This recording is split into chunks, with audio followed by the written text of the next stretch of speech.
Dia menggigit permen. Rekan satu tim di sebelah melihat ini dan memasang semua taruhan mereka pada satu nomor. Pada awalnya, bola besi berhenti di angka 20. Silverhead menaruh semua uang yang dimilikinya, tentu saja dikurangi angka 20. Kelereng berhenti di 9, kepala perak menang tetapi dia kehilangan uang. Letakkan angka 9 yang benar, dapatkan uang 36 kali lipat. Tapi dia memasukkan 37 angka sehingga pada akhirnya dia kehilangan 1000. Masih mengatakan bahwa hanya perlu bertaruh untuk menang. Pertandingan berikutnya, dikurangi 20 dan 9. Sisa nomor yang dia tempatkan lagi. Cara bermain ini membuat rekan satu tim juga menggelengkan kepala. Kali ini jumlahnya 28, tempatkan 36 ubin, game ini impas. Tapi kepala perak mengatakan permainan berikutnya berbeda. Karena dia akan meningkatkan taruhannya 10 kali lipat. Untuk melanjutkan penempatan di nomor yang tersisa. Tapi kali ini dia salah perhitungan. Kali ini kelereng menggelinding tepat di angka 9. Baru saja memainkan 2 game dan mendarat di angka 9. Kali ini dia hilang 350 R. Silverhead sengaja pura-pura kaget lalu mengeluarkan segumpal uang untuk bersiap bertaruh lagi. Kemudian dengan naif bertanya kepada staf kasino. Ini tidak akan menjadi nomor 9 kali ini, kan? Karyawan itu terkekeh, sungguh idiot. Tapi mengatakan itu, tidak ada yang namanya 3 kali tentang sebuah angka. Setelah mendengarkan si kepala perak, dia tersenyum pada rekan satu timnya bahwa, lihat, itu yang orang katakan. Kita pasti menang. Kemudian dia mengeluarkan permen dari sakunya dan menggigitnya. Rekan satu tim melihat itu dan mendapatkan kembali semangat mereka. Saat meja putar sedang bergerak, dia menempatkan semua taruhannya pada nomor 9. Mata karyawan itu melebar ketika dia melihat itu. Tapi juga berteriak tak berdaya untuk berhenti menaruh uang. Kepala perak telah berhasil dimasukkan. Kali ini, kelerengnya benar-benar mendarat di angka 9. Mereka memenangkan lebih dari 5 dari mereka. Adegan ini dilihat oleh pemilik kasino. Dia mengenali kepala perak itu. Ini adalah penipu terkenal yang pernah mendominasi dunia. Tapi sebelum itu dicoret oleh organisasi Serigala Perak. Mengapa kamu di sini sekarang? Pemilik kasino menghentikan kasino untuk menyiapkan taruhan one cap. Jumlah taruhan adalah jumlah yang baru saja dia menangkan. Dan isi taruhannya, orang selanjutnya yang keluar dari lift adalah pria atau wanita. Meskipun seorang gadis keluar, dia bilang itu laki-laki. Ketika mendengar asisten pemilik kasino, dia merasa sangat senang. Sudah jelas seperti ini, tapi kamu masih bilang itu laki-laki. Tidak tahu apa yang harus dilakukan dengan mata. Tapi dia menoleh untuk melihat dan berkata bahwa dia telah menang. Apakah itu lelucon? Semua orang dapat melihat bahwa itu adalah seorang wanita. Kepala perak itu tertawa tanpa suara, lalu berjalan di depan gadis itu. Lalu colek lurus. Bajingan ini, itu terlalu berlebihan. Suara laki-laki terdengar. Dia dulunya penipu terkenal di klub judi. Mengapa begitu mudah untuk dibohongi? Rekan satu tim sangat ingin tahu tentang apa yang baru saja terjadi. Jadi, orang ini membeli 1 atau 2 botol air. Dan kasih kepala perak untuk minum sebotol. Kepala perak membantunya memecahkan masalahnya. Hanya sebotol air telah membuka pintu masa depan untukmu.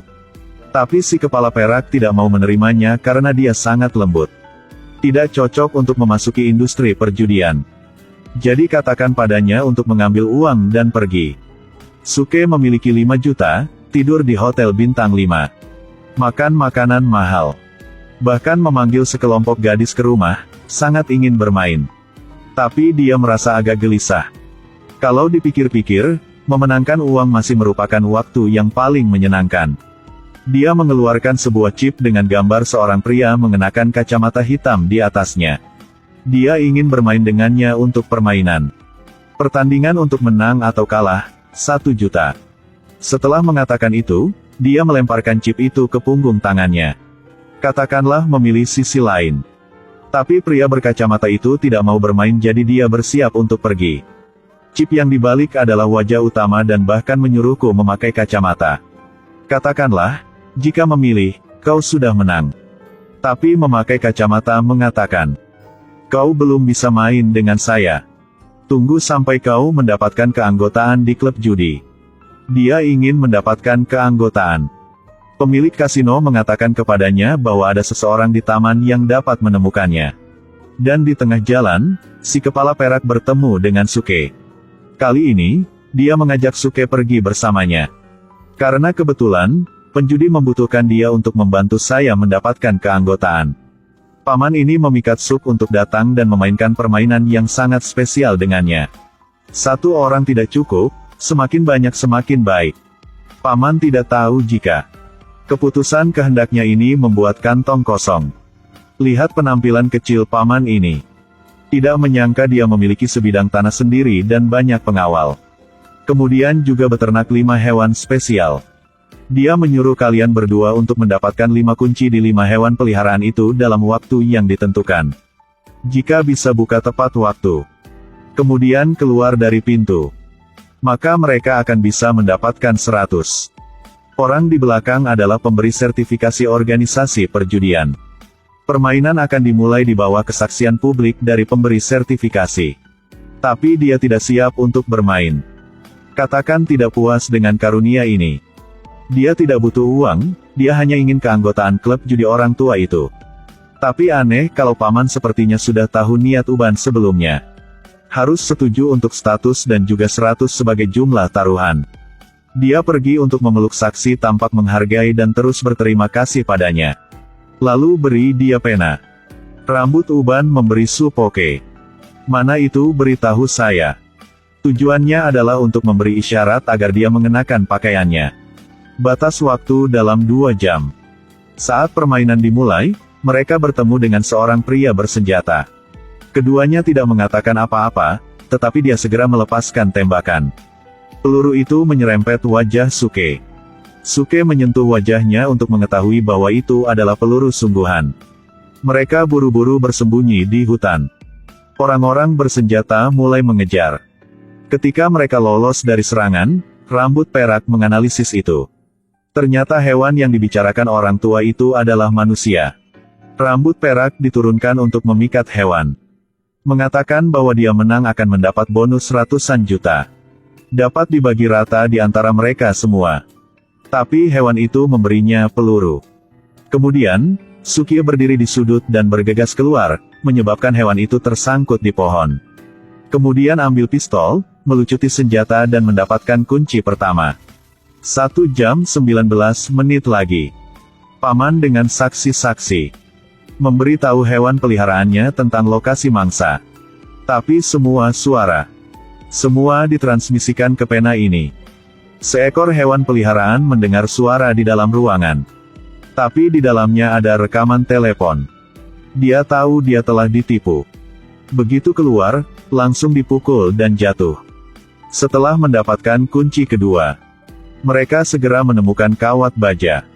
Benang baja ini sangat tajam. Hanya sentuhan ringan, jari juga akan berdarah. Mereka memotong banyak kabel baja tetapi juga ditemukan oleh hewan peliharaan lain. Kakak tua ditemukan terburu-buru untuk melarikan diri dan kemudian memancing hewan peliharaan ke dalam perangkap yang telah mereka buat.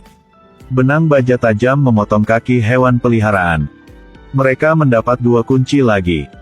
Tinggal 16 menit lagi. Mereka ditemukan oleh hewan peliharaan terakhir. Dan keduanya terkena. Ketika hewan peliharaan datang di sebelah mangsa, pistol diarahkan langsung ke kepala. Ternyata yang ditempak adalah punya dia. Dengan hanya 17 detik tersisa, Sukok akhirnya membuka kunci kaki. Pamannya kalah, dia memanggil hewan peliharaan supernya dan menyuntiknya dengan senyawa gila.